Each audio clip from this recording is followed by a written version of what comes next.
Este domingo quiero hacer referencia a una noticia sobre dos asuntos de interés público muy importantes que pasaron de noche porque no les conviene que se difunda a los conservadores, a los que se sentían dueños de México y sobre todo a sus voceros, a los medios de comunicación, a la prensa conservadora. Está dedicada solamente a atacarnos. Ese es su propósito principal. Hoy el Reforma habla de que hay más muertos por COVID en México que en Francia. Esa es su nota principal. Pues sí, nada más que la población de España, de Francia, es menor a la de México. En el caso de España, ellos tienen 46 millones de habitantes. Nosotros tenemos 126 millones de habitantes. Si vemos los fallecidos por millón de habitantes, pues en España, desgraciadamente, han muerto casi 3 más que en México. Por cada uno que ha fallecido en nuestro país, casi han fallecido 3 por COVID en España. Pero eso no lo aclaran. Yo hasta ofrezco disculpa al pueblo español y al pueblo francés y a todos, porque esto no podemos estarlo comparando. Sin embargo, el amarillismo del conservadurismo en México, como también en todo el mundo, es muy ruin y es importante aclarar las cosas. Lo mismo acerca de la recuperación económica. Vamos avanzando, vamos bien, poco a poco. Pienso que nos vamos a recuperar pronto, que se va a reactivar nuestra economía, que se van a generar los empleos que se requieren y que se va a beneficiar a la gente, tanto a trabajadores como a empresarios y a quienes se buscan la vida en la economía informal. También el tema de la violencia, vamos avanzando. Eso tampoco lo atienden mucho los de la prensa conservadora, porque el foco de violencia más importante, lamentable, porque se afecta a la población, es Guanajuato, es el estado de Guanajuato. Y como gobierno de Guanajuato es afín a la prensa conservadora y a todo el grupo que no quiere la transformación en nuestro país, pues entonces no hablan de este caso.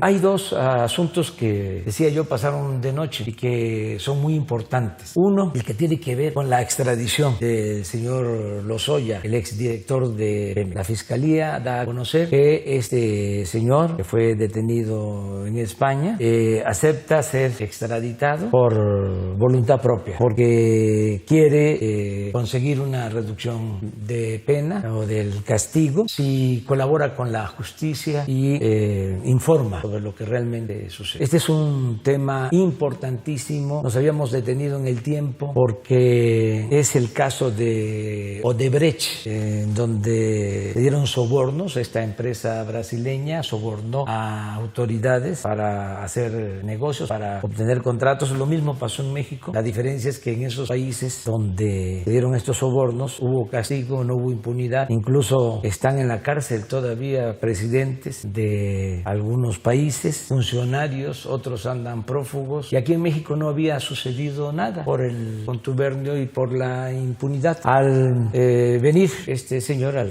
regresar este señor y ofrecer que va a hablar sobre este tema, pues es algo muy importante, sobre todo para sanear, para limpiar, para purificar la vida pública, porque el principal problema de México, yo digo la peste más funesta que ha afectado a México, es la corrupción. Entonces va a ser muy interesante el que este señor dé a conocer cuánto dinero se recibió, cómo se distribuyó el dinero.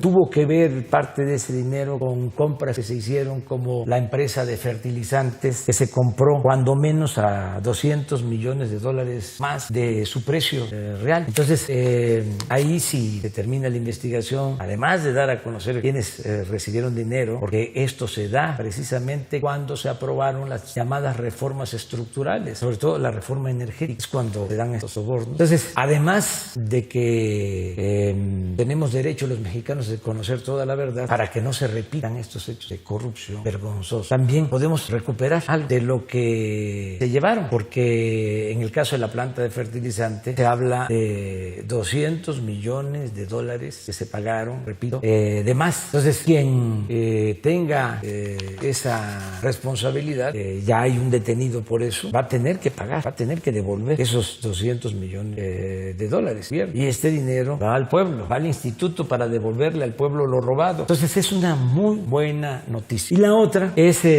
la declaración que también le correspondió hacer, porque es parte de sus funciones, de sus facultades, al fiscal general Alejandro Gertz Manero, acerca de que ya se tienen indicios, ya se tienen elementos suficientes para saber sobre la desaparición de los jóvenes de Ayotzinapa. Y fíjense cómo cuesta trabajo erradicar, acabar con la corrupción, porque sí permeó. La corrupción se da de arriba para abajo, pero durante todo este periodo neoliberal, que fue un periodo de pillaje, estos 36 años, la corrupción no solo se quedó arriba, por eso hay protestas hasta de aspiracionistas, conservadores, porque ya se estaba convirtiendo en una forma de vida y se veía normal. El que no transaba no avanzaba. Entonces está todavía ahí.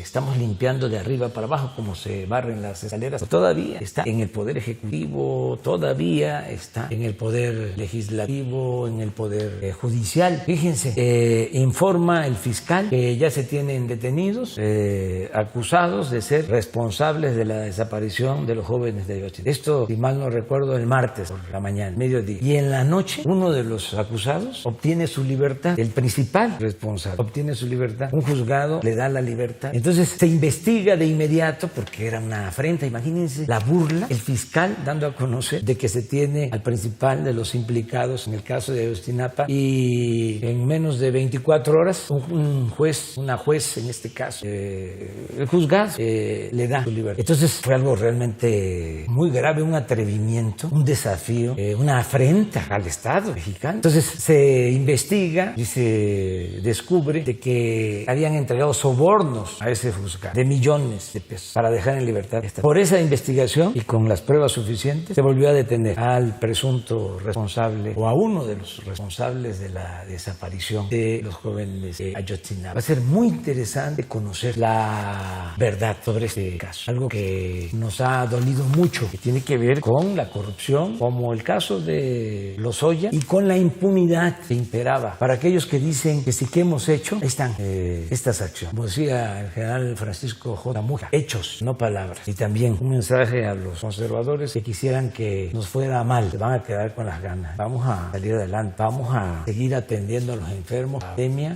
como lo hemos hecho de manera profesional y en forma responsable. Vamos a recuperar la economía y vamos a conseguir la paz y la tranquilidad. ¿Y saben por qué? Porque tenemos algo que los conservadores no tienen. Tenemos autoridad moral. Acuérdense lo que decía, el triunfo de la reacción es moralmente imposible. No somos iguales. Nosotros tenemos ideales, tenemos principios, y lo que estimamos más importante en nuestra vida es nuestra honestidad. Ánimo, vamos a salir adelante, vamos a transformar a México. Ese es el compromiso. Un abrazo.